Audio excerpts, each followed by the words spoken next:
Hello, আসসালামু আলাইকুম। কেমন আছেন সবাই? তো আজকে আমি আপনাদের সাথে শেয়ার করব কিভাবে বুটের ডালের হালুয়া বানিয়েছিলাম।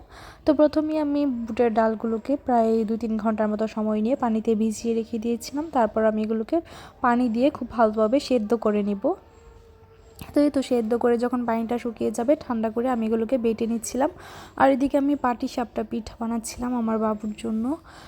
তো এই তো আমি বাবুকে পিঠা খেতে দিয়ে ডালগুলো বেটে নিয়েছি। এইভাবে শুকনো করে বেটে নিতে হবে। তারপর আমি চুলাতে একটা কড়াই বসিয়ে দিয়েছি।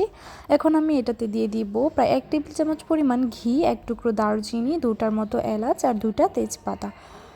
সব কিছু দিয়ে ঘিয়ের সাথে খুব ভালোভাবে ভেজে নেব, এতে করে ফ্লেভারটা খুব সুন্দর হবে। তারপর আমি এটাতে অ্যাড করে দিব যে এই ডালগুলো বেটে নিয়েছিলাম ওই ডালটা। তো ডালটা দিয়ে আমি খুব ভালোভাবে নেড়ে চেড়ে ভেজে নেব কিছুক্ষণ।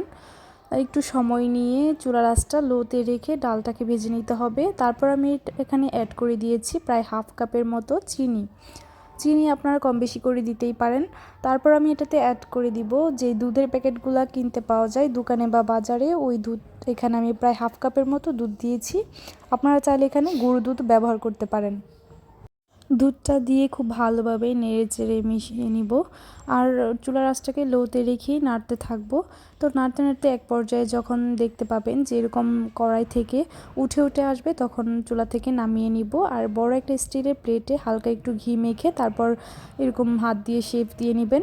তারপর কিছুটা ঠান্ডা হলে একটা ছুরির সাহায্যে এরকম ডিজাইন করে কেটে নিতে পারেন হালুয়া।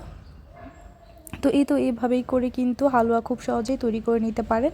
আর এদিকে আমি ডেকোরেশনের জন্য কিছু কিশমিশ উপরে ছিটিয়ে দিচ্ছিলাম ডিজাইন করে। তো এই তো হালুয়া কিন্তু তৈরি হয়ে গেছে। এভাবে তৈরি করে নিতে পারেন, আপনার হালুয়া খুবই মজা হয়। তো ধন্যবাদ সবাইকে।